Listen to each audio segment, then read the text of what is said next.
Queridos, que a graça e a paz do nosso Senhor e Salvador Jesus Cristo esteja com todos nós nesta noite, amém?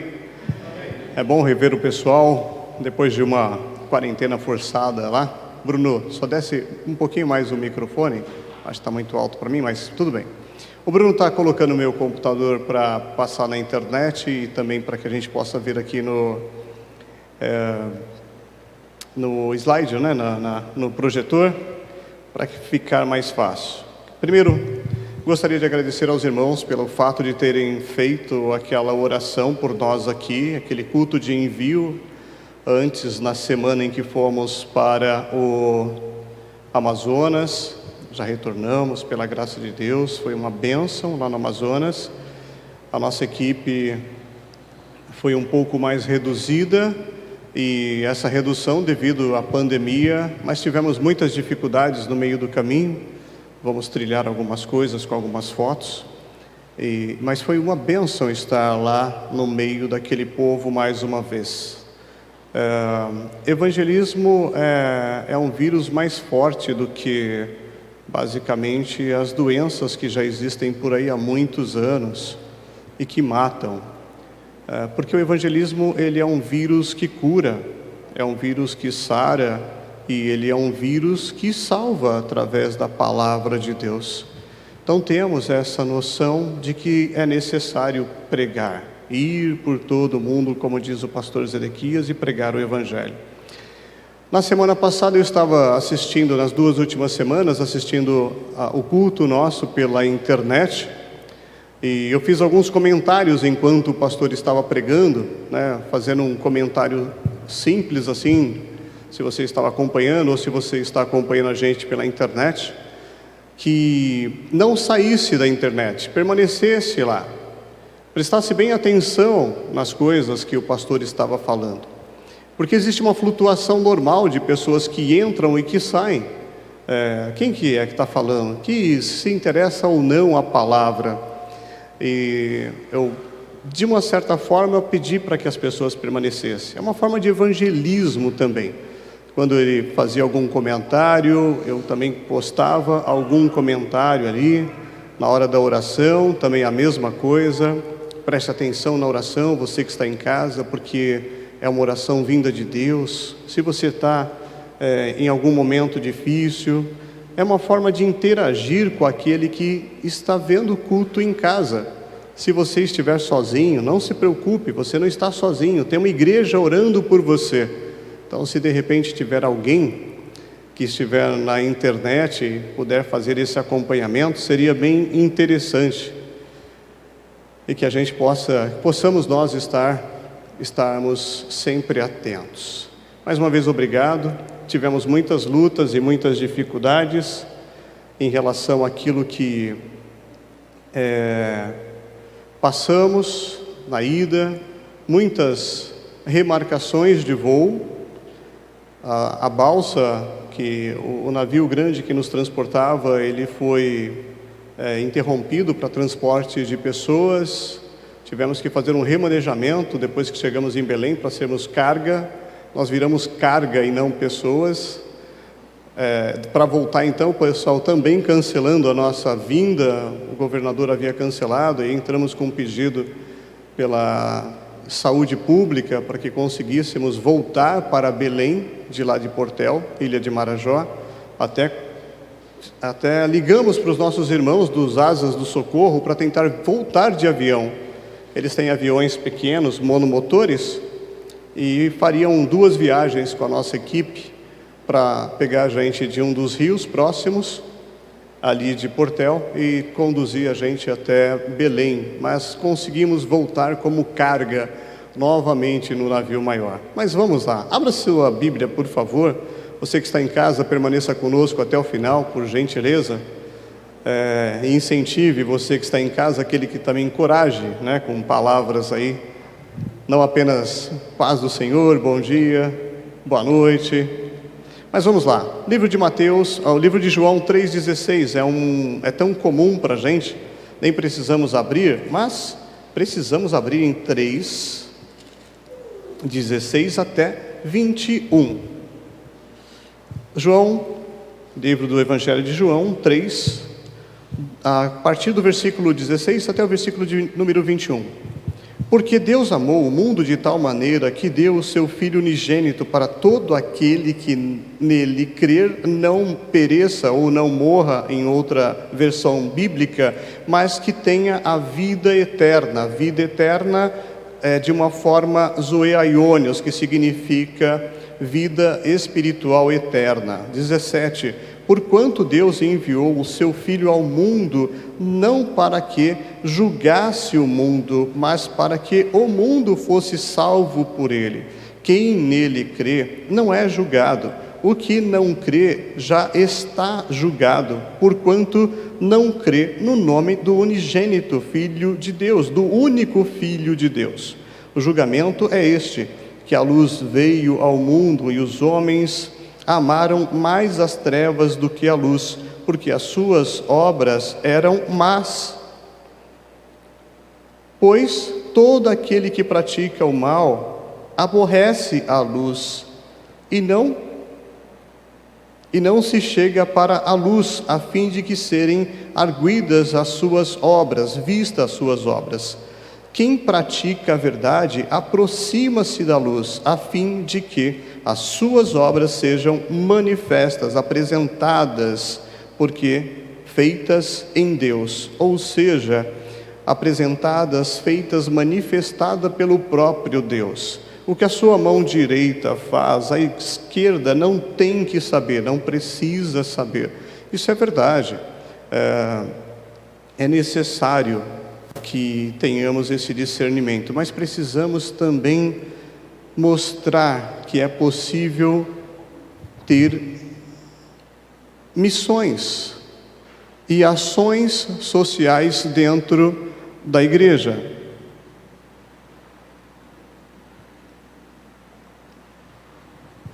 Nós chegamos em Belém, essa é a perua do Clóvis. Já há 6 anos a perua do Clóvis transporta a gente. Ele fez uma reforma nela. Ela aí está muito melhor do que o primeiro ano. Não abrimos mão do Clóvis, porque ele vai com tanto carinho. Lembra que no culto de envio ele chegou uma semana antes e ficou esperando a gente no aeroporto, ansioso para pegar a gente? Pois é um bom Senhor. Atrás você vê o navio maior, é um navio de passageiros e um navio de carga. É um barco grande, não é um navio, mas é um barco grande. E haviam poucas pessoas nesta última viagem, e quase que foi cancelado por conta do excesso de doenças, de pessoas que estavam doentes lá no Amazonas. Portanto, nós fomos quase que sozinhos nesse barco. Fomos a nossa equipe e mais em torno de umas 8 a 9 pessoas, e cabem 300 pessoas nesse barco. Nós fomos como carga, né? Essa é a nossa equipe no teto do barco. A nossa equipe, deixa eu ver se caminhando o mouse, eu tenho o mouse ali. Não.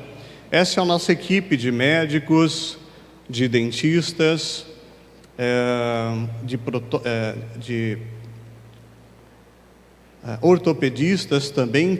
Tínhamos um ortopedista aí que estava indo. Nós temos 5 veteranos nesta fotografia. Estamos em cima do teto daquele barco maior. É uma delícia voar lá. O comandante desse barco, de uma certa forma, ele quis agradar a gente e fez um hiper café da manhã. Nós passamos a noite viajando, navegando. Esse barco ele é um pouco menor do que os outros que nós pegamos. Então, na Pororoca, nós tivemos muita dificuldade na mistura das águas. As águas de madrugada estavam muito agitadas e o barco balançava muito. O navio ele balançava muito, batia muito a proa. E isso dava um certo medo, porque parece que ele vai virar, parece que ele vai cair, né? Eu vou falar muita coisa que as nossas famílias não sabem, mas é melhor que elas não saibam, mas eu vou falar do mesmo jeito. E nós estávamos como não tinha muita gente, nós estávamos na cabine. Então, para nós era o seguinte, eu pensava, cara, que coisa, que loucura, a gente está meio que, né? Estou com medo. A gente estava em alta velocidade à noite, no escuro, na madrugada. Eles conhecem os rios e conhecem através dos radares e dos olhos. Eles têm olhos de gato. E eu pensava, bom, calma, eu estou dentro de uma cabine, e se porventura o barco virar, e se porventura eu morrer afogado, eles vão encontrar meu corpo. Vamos embora, gente, vamos embora. E assim, eu não vou me perder, as piranhas não vão me comer. Esse era o nosso consolo ali dentro da cabine, eu e mais 4 colegas. E este comandante, na sessão há 2 anos atrás, há 3 anos atrás, o navio, ele ficou sem gasolina por 2 vezes. 2 vezes a gente retornando de volta, nós retornando de Marajó para Belém. Ele ficou sem combustível, um barco enorme, e ele bateu 2 vezes, assim, virou um pouco mais, quase que nós afundamos de verdade. Depois veio um cargueiro, puxou ele, colocou combustível, e mais adiante ele perdeu. Nós ligamos para a capelania dos portos, mas não adianta muito, né? Não adiantou. E aí o comandante falou, eu lembro de vocês, amanhã eu vou fazer um café para vocês. Mas ele estava em uma outra companhia, não vou falar para não dar o direito de resposta.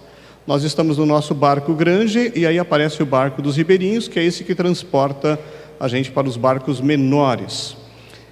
Eu amo Arajá, foi a primeira comunidade que nós chegamos, essa é toda a nossa equipe, tanto do barco que já estava esperando a gente, quanto o nosso que já desceu do voo. Aí atrás tem um centro, um SUS, um posto de saúde, não é médico, porque não tem médicos, e tem apenas uma técnica de enfermagem. Isso aqui já é nos ribeirinhos, nós já tínhamos viajado a madrugada toda no barco menor. E começamos a atender. O pedido é, por favor, não fiquem muito próximo. Quando o pastor falou isso lá, todo mundo ficou sem máscara, empurrando, e aí teve que distribuir máscara para todos. Ninguém estava com máscara neste lugar, nesta comunidade. Esse é o Arthur, foi a primeira vez que ele foi, um dentista renomado lá do Rio de Janeiro. O filho dele havia pego Covid no meio da nossa viagem, ficamos sabendo, ele ficou extremamente preocupado. Oramos bastante, pedindo a Deus para que desse paz ao coração dele e da família dele também. E esse é o tratamento, faz parte, parte de uma igreja, e nós estamos atendendo. Essa é uma outra parte de uma outra, um galpão grande que eles têm. Essa é a parte médica. Eu estou fotografando, eu mesmo estou fotografando, de cima da farmácia. Eles passam pelos médicos e já recebem todo o tratamento médico ali com a medicação que já vai antes. A Azul está ajudando a gente nesses 2 últimos anos, transportando a medicação. A Prisco, o ano passado, entre esse ano, já foram mais de 10 mil quilos, 10 toneladas de medicação espalhadas por aí. Estamos conseguindo avançar bastante. Então esse é o centro médico, onde eu estou, é onde fica a medicação, a farmácia. Uma médica novinha começou conosco também, hoje ela já está formada, se formou o ano passado, muito bem apresentada lá pela nossa equipe. Ela começou há 4 anos atrás, ainda na experiência, e hoje é excelente. Doutor Benedito, ele deveria estar aí junto conosco, saiu correndo para uma emergência agora para o Einstein, para atender um paciente, não no meio do caminho, mas estava se preparando para vir. A Thalita, outra psicóloga, você percebe que a gente chama de taba sim, taba não, porque as casas elas têm essas aberturas para economizar um pouco de espaço. O calor é muito quente e o frio eles dão um jeito.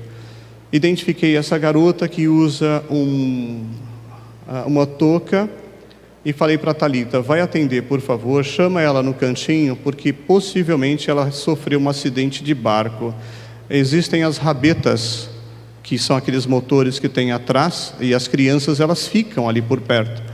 Nesse sentido, o cabelo das meninas, né, enrosca naquele motor e arranca toda a parte do couro cabeludo. O motor ele arranca literalmente e fica só o osso. Anos anteriores nós já atendemos pessoas assim, fotografamos e tentamos ajudá-la também em São Paulo. Essa daí ela já não passou há muito tempo, já não tem tanto trauma assim, como ela mesma disse, porque já passou muitos e muitos anos. Mas ela não tem nem o couro cabeludo, ela já tem a casca do do osso, é o crânio lá em cima, não cresce mais cabelo e uma cirurgia ficaria muito, muito, muito difícil. Não tem onde arrancar a pele que cresça cabelo. Eles usam uma touca. Eu já atendi outras mulheres também em anos anteriores que passaram por esse trauma. Eu estou do lado da Thalita, né, o que divide é esse pano, atendendo ali também algumas jovens, trazendo orientação psicológica para a vida deles. As crianças são sempre muitas crianças dentro do contexto, isso é apenas uma pequena parte de uma comunidade, e essa pequena parte, ela sempre tem muita criança, né? Não tem televisão, não que a televisão faça diferença, eu acho que é melhor até não ter, mas aí eu fico na dúvida, com criança ou sem TV? O que a gente opina, cara? Porque as crianças, elas casam cedo, elas casam com 13 anos lá. As meninas, elas saem e vão morar junto com outros meninos a partir dos 13 anos. É muito complicada a cultura do pessoal de lá. Aqui nós temos com dente e sem dente. Certamente ele vai arrumar outras namoradas, vai fazer mais filhos, e aí a gente não está contribuindo com as coisas da... Vamos ter mais trabalho daqui a alguns anos, né, se passarmos de novo nesse rio. Culto à noite na igreja, os jovens estavam fazendo um culto. Essa na primeira comunidade, nessa igreja é a primeira comunidade. Na segunda comunidade nós fizemos um culto, o Dr. Benedito, ele deu um testemunho de vida dele, é muito bonito o testemunho de vida do Dr. Benedito Amorim, ele é neurocirurgião em vários hospitais. E após essa apresentação que ele fez da vida, eu estava escalado para fazer a pregação. Não estava de terno e gravata lá, infelizmente, né? Não é permitido lá, porque o calor é fora do comum. E é óbvio, a gente fica bem à vontade lá também, junto com as pessoas, não para ser diferenciado nem nada, mas durante a pregação, usamos um texto, pós-texto, chamei os jovens lá na frente. Tinha muitos jovens na igreja. Deixa eu ver se eu tenho uma... Não, tinham muitos jovens lá na igreja. E foi uma palavra muito direcionada a eles. Você que é jovem, que está em casa, você que está assistindo, você que está vendo depois, vale a pena você voltar para a igreja, tá bom? A salvação não está na igreja, mas ela não está fora da igreja também. A salvação está na cruz, ela não está na igreja. Muita gente fala que a salvação realmente não está na igreja. Não estou concordando. Eu só estou falando que a salvação não está na igreja, mas ela não está fora da igreja. E se você estiver na igreja, você está mais próximo de Deus do que lá fora. Então esse é um caminho, e precisamos estar dentro da igreja, e não fora da igreja. É claro que o tempo é muito escasso, mas quando nós temos um tempinho extra, nada melhor do que dar uma mergulhada naquele rio, e aproveitar um pouco mais também. Eu não gosto muito de mergulhar no rio, porque você um palmo quando você desce, você não enxerga mais nada. O rio ele é escuro, né? E aí é melhor não... Eu brinco, eu estou lá, mas eu prefiro pegar um barco emprestado de alguém. Eles chamam de casco, é feito da casca da árvore, e eu vou navegar um pouco para falar com Deus no meio do nada. É bom demais. Experimente isso. As casas que ficam próximas, nós tivemos uma tempestade muito grande, mudando de um rio para o outro, e nesse tempo foi necessário o comandante e a tripulação lá fazer reparos, e eu tive que navegar por 2 horas guiando. É claro que o pessoal foi ver por que o barco balançava tanto, e porque chegava tão perto da margem e tinha que desviar rápido, né? Não é fácil pilotar barco, não, mas foi uma experiência incrível pilotar barco dentro do Amazonas, ouvindo música também. Depois começamos a voltar, pegamos o barco maior, e aí como não tinha camarote, nós tivemos que voltar em redes. A foto que eu mandei no Instagram, que eu estou lá, nós estamos em rede. Agora nós já estamos voltando para São Paulo, estamos voltando para Belém, de Marajó para Belém. Abra sua Bíblia em Atos, por favor. Não se preocupe, serei breve na mensagem, mas o pastor Zedequias pediu para fazer uma apresentação de como foi a nossa viagem até lá. E principalmente, atendemos 900 pessoas num tempo reduzido. Nesse tempo reduzido, atendemos 900 pessoas no total, entre os médicos, fisioterapeuta, que tínhamos o Luiz, os dentistas, e precisamos voltar antes para não ficarmos presos lá em Belém, para não ficarmos presos em Marajó. Atos dos Apóstolos 1, capítulo 1, do versículo 6 ao versículo 11, Ascensão de Jesus. Então os que estavam reunidos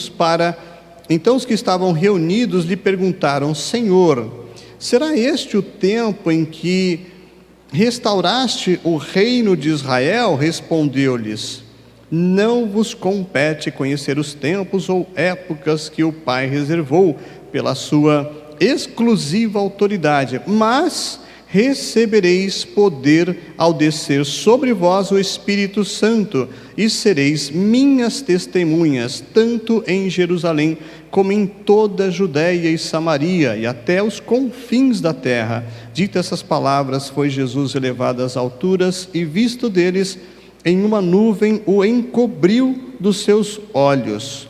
E estando eles com o olhar fito no céu, enquanto Jesus subia, eis que 2 varões vestidos de branco se puseram ao lado deles, e lhes disseram: varões Galileu, por que estáis olhando para as alturas? Esse Jesus, que dentre vós foi assunto, ou seja, subiu ao céu, virá do modo como viste subir. A ideia no texto é que Jesus deve voltar do céu do mesmo jeito que subiu aos apóstolos. Reservando rapidamente uma pregação, não mais importante ou menos importante do que a apresentação, fazendo parte dela, e vendo a pregação do reverendo Zedequias na semana passada, onde foi um desafio sermos discípulos de Jesus. Discípulos de Jesus, muito bem colocada com os textos e desafios. Precisamos continuar sendo, além dos discípulos, ser testemunhas do amor de Cristo Jesus.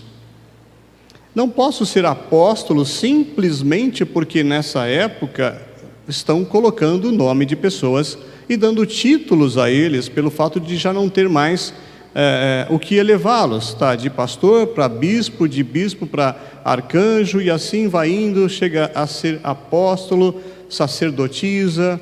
A ideia principal é que nós sejamos testemunhas do amor de Jesus. Jesus espera que todo cristão verdadeiro venha a ser testemunha viva dele através do Espírito Santo que habita em nós.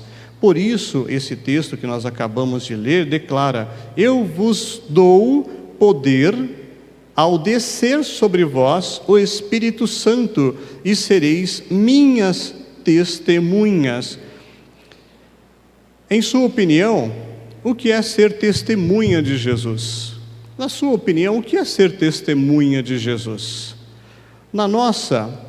Existe uma palavra chamada paracletos. O significado de paracleto é aquele que defende e protege a outra pessoa, um mentor, um defensor, um consolador. O Espírito Santo é o nosso consolador, é aquele que nos defende, é aquele que sinaliza diante de alguma coisa ou algo que não está bem.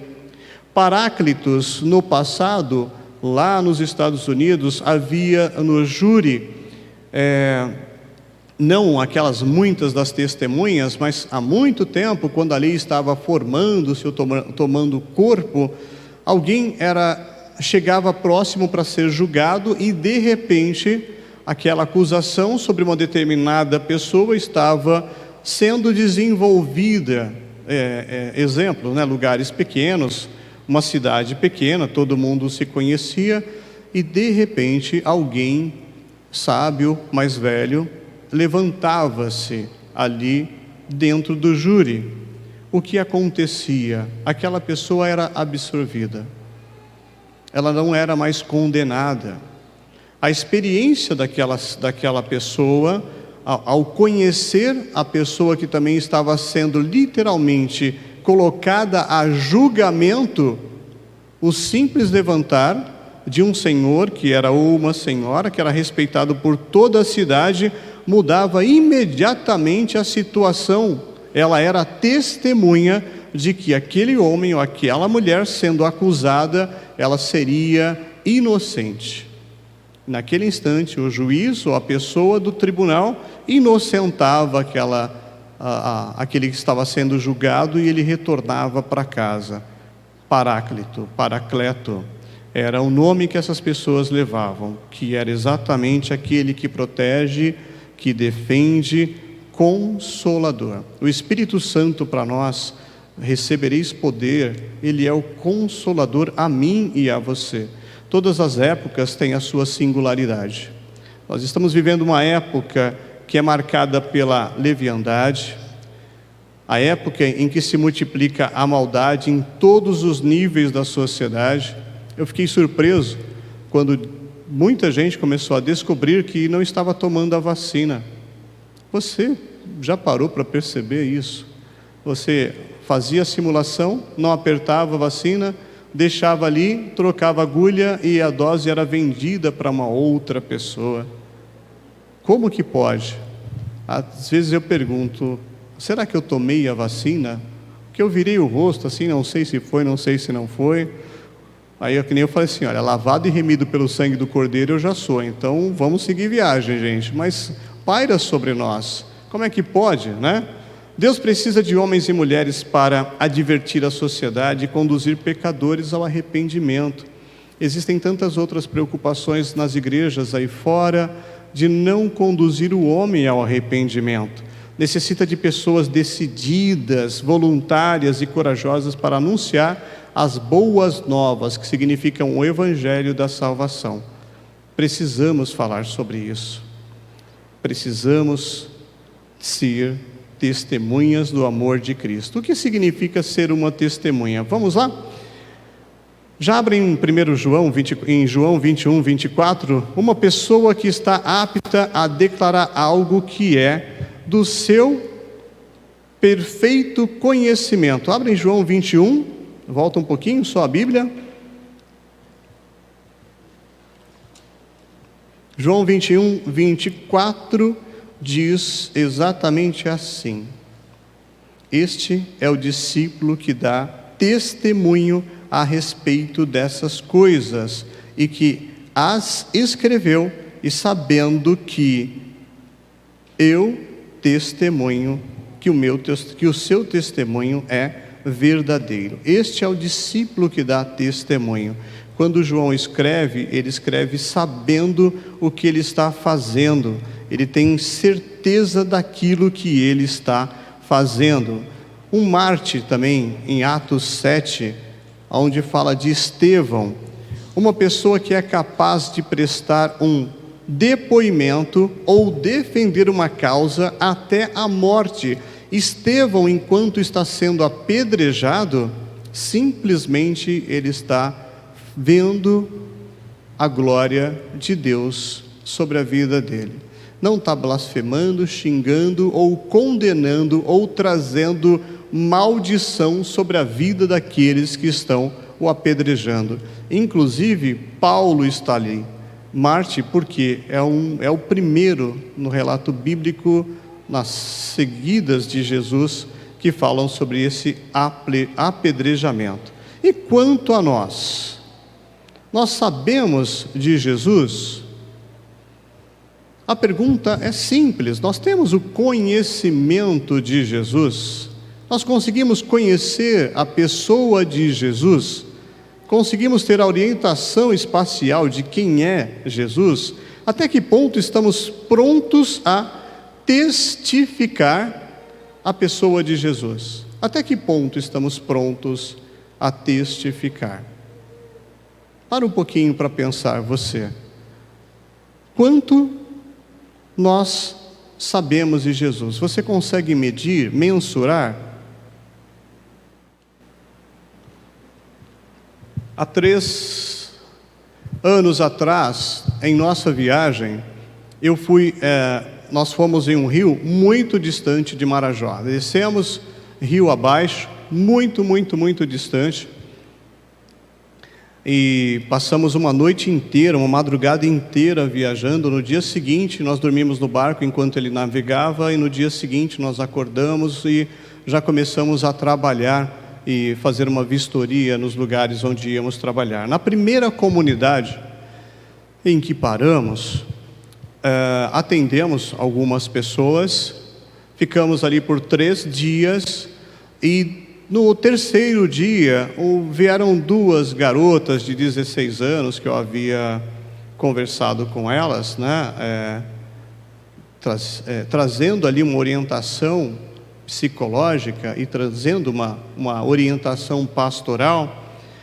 Nós estamos indo para o barco, e essas 2 meninas, elas vêm, olham para mim e falam: você precisa cuidar da minha prima. Você precisa falar com a minha prima. Eu falei assim: quem é sua prima? Tá, minha prima é a fulana de tal. Eu falei: por favor, chame sua prima agora. Dá tempo ainda, o barco vai sair daqui a pouquinho, mas por favor chame. Ela falou: não, ela não está aqui, ela está em Portel, vocês vão ancorar em Portel. Eu falei: mas eu não conheço a sua prima lá. Tá, mas quem conhece? A Morena é a esposa de um dos nossos tripulantes desse barco. Falei: Morena, vem aqui, quem é essa menina que eles estão pedindo para que eu converse? Elas disseram: eu sei quem que é, pode ficar tranquilo aí, pastor, eu vou dar um jeitinho para o senhor conversar com ela. Tá bom, por favor, chame-a, né? Converse, eu preciso conversar com ela. E elas olhavam nos meus olhos e cobravam de mim: você precisa conversar com ela, você tem que conversar com ela. Falei: tá joia, beleza, anotei, ficou aquilo na minha cabeça. Estou indo para uma nova comunidade. A gente desce mais um pouco, mais uma viagem adiante para chegar lá. Quando eu chego lá, fazemos mais 3 dias ou 4 dias, não lembro, atendemos aquela comunidade, e durante um atendimento, uma garotinha também, eu acho que tinha uns 13 anos, aproximadamente 14 anos, ela vem ao meu encontro e fala: você precisa cuidar de fulana.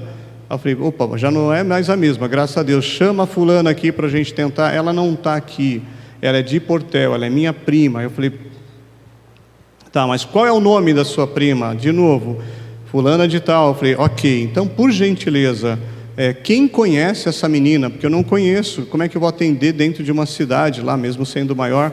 Elas disseram: aquele ali conhece, ele sabe quem que é, porque eles se conhecem, né?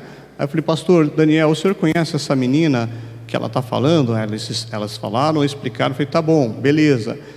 De repente a gente vai lançar o barco, e eles falaram a mesma coisa: o senhor precisa cuidar da minha prima, o senhor precisa cuidar da minha prima. Eu falei: tá bom, quando chegar em Portel nós vamos ter 1 dia de ação social e vou cuidar da sua prima. Resumindo, a primeira prima daquelas meninas da primeira comunidade, quando nós chegamos lá, a Morena não conseguiu encontrá-la na cidade, e fez uma varredura, encontrou, e ela não quis o atendimento, ela não quis ir lá ser atendida.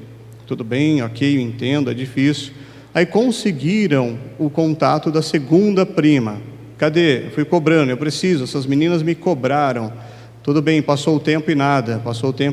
Quando nós estávamos finalizando tudo, terminamos de fazer todo o atendimento, atendemos umas 600 pessoas mais ou menos naquele lugar, naquela cidade, só naquele dia, todos os profissionais.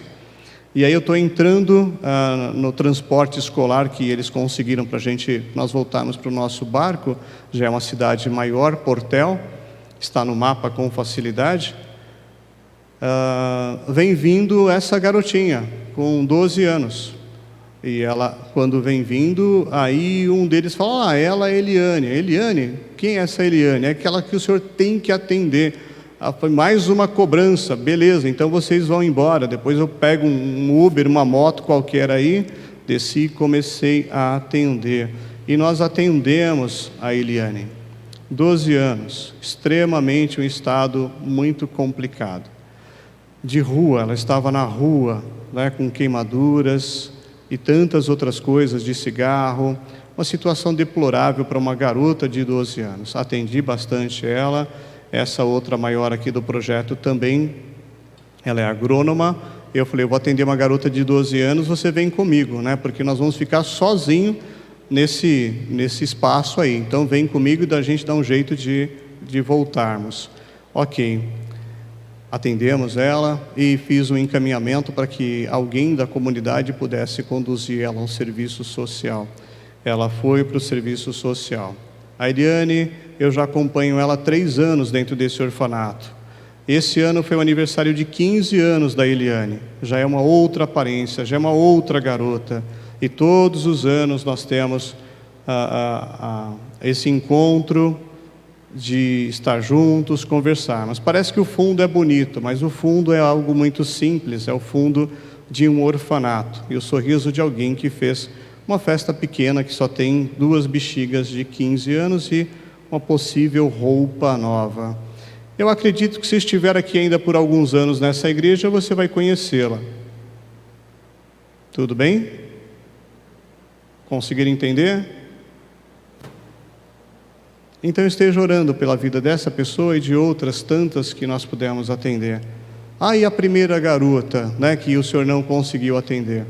Ela se suicidou com 15 anos, 2 meses depois que nós viemos para cá.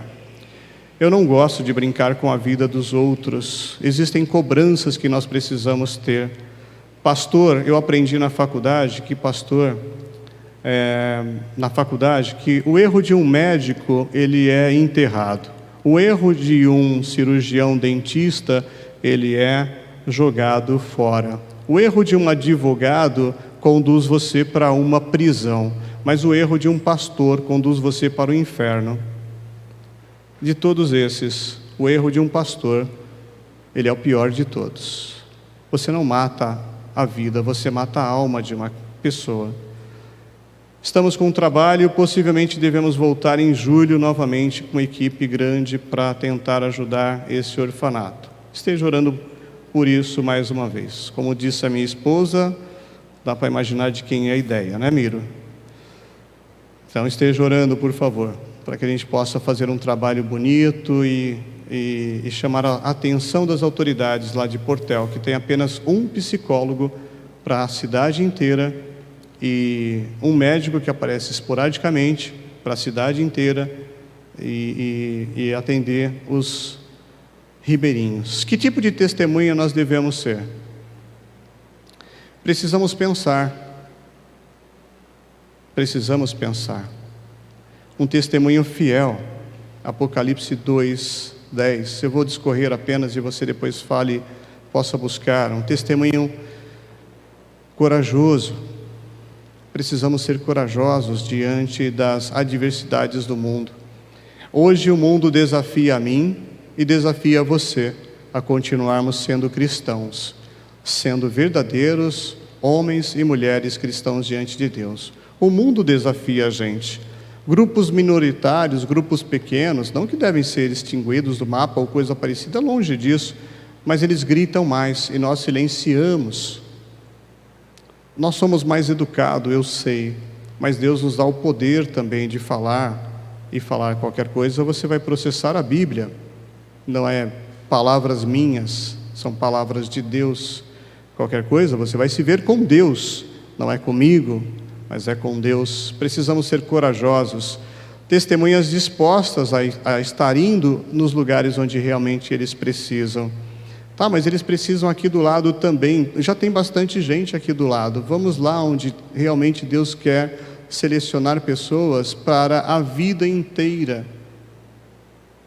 Testemunhas dispostas a pregar e a falar, Atos 20:24, em nada tenho a minha vida preciosa a mim mesmo, a não ser que cumpra a palavra do Senhor, de testemunhar o verdadeiro evangelho da salvação.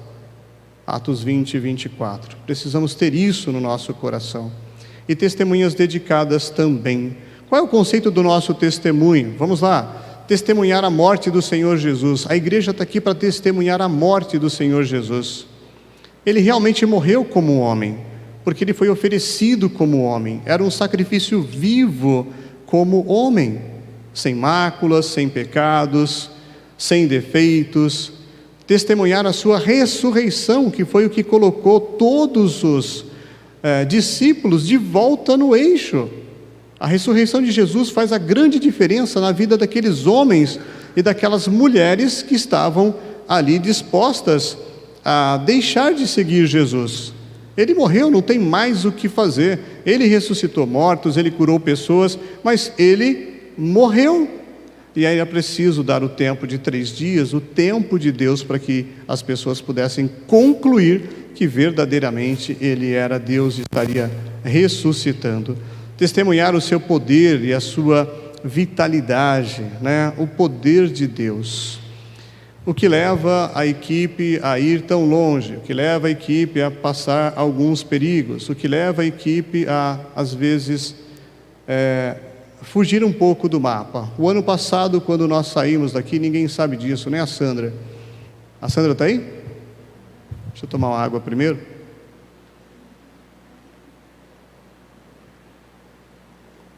No ano passado, ao chegarmos no primeiro destino dos ribeirinhos, assim que nós chegamos, na mesma época que nós chegamos ali de Carnaval, viajamos à madrugada e chegamos em determinado lugar, comunidade, como eles chamam, que tem espaços grandes para colocar pessoas e sermos atendidos, aquela comunidade católica.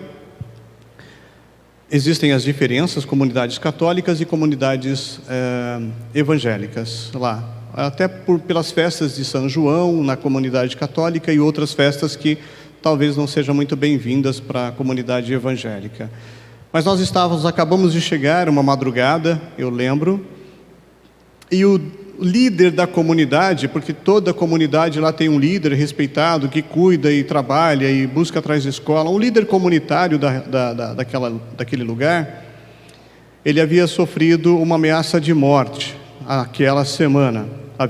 Aconteceu uma festa uma semana antes, e ele havia sofrido uma ameaça de morte e falou: nós vamos matar toda a sua família e o seu filho também. O filho dele foi embora em seguida, e eles marcaram uma data, vai ser tal dia, tal hora. Foi exatamente o dia e a hora que nós chegamos naquele lugar.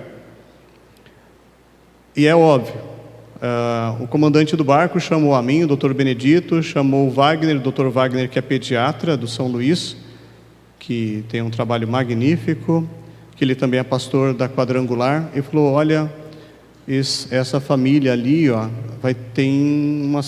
tá com muito medo. Eu falei: medo por quê? Porque hoje é o dia deles morrerem aqui. Uma quadrilha vai invadir esse lugar e vai matar a família inteira dele.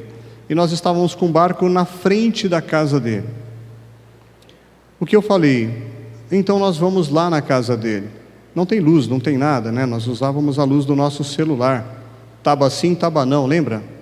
Não é fechado, não tem paredes, são tábuas vazando. E aí nós comentamos sobre eles. Vamos descer. Nós estamos aqui pelo poder de Deus, nós não estamos aqui para fazer boa ação. Nós estamos aqui pelo poder de Deus. E lá nós reunimos nós 3, oramos, clamamos, orei o Salmo 91, nos sentidos, clamamos aquela família, a família com medo não conseguia dormir, nós subimos para o barco, voltamos para o nosso barco, é óbvio que ele não é blindado, mas voltamos para o barco e começamos a orar também, nós 3 ali pastores, para que nada acontecesse à nossa tripulação. Estávamos ali em nome de Jesus e nada acontecesse àquela família. Ficamos por 3 dias naquela comunidade, um trabalho excelente, muito bem desenvolvido, e quando terminou tudo aquilo que estava ali para acontecer, terminar toda os nossos atendimentos, o líder da comunidade reúne todo mundo e fala: verdadeiramente agora eu acredito em Deus através de vocês. Verdadeiramente agora eu acredito em Deus. Até hoje não mexeram com a comunidade, até hoje ele prega o Evangelho e faz uma diferença significativa naquele lugar. Testemunhar a sua palavra é a gratidão a Ele. Eu sou grato pela minha vida. Eu tenho uma certeza nesse púlpito, que eu não estarei aqui daqui a 100 anos.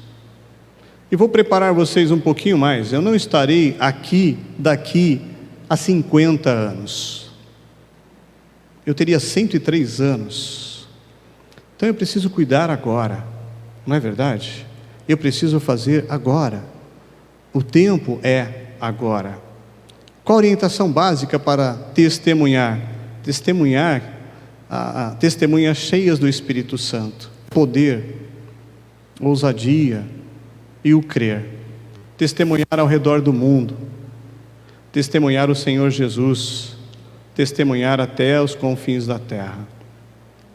Nós não devemos murmurar, devemos temer a Deus, confiar nele e aceitar com prazer e com propósito a sua provisão para conosco. Murmuração vezes fé não dá certo. Agrada-te do Senhor Deus e Ele satisfará o desejo do teu coração.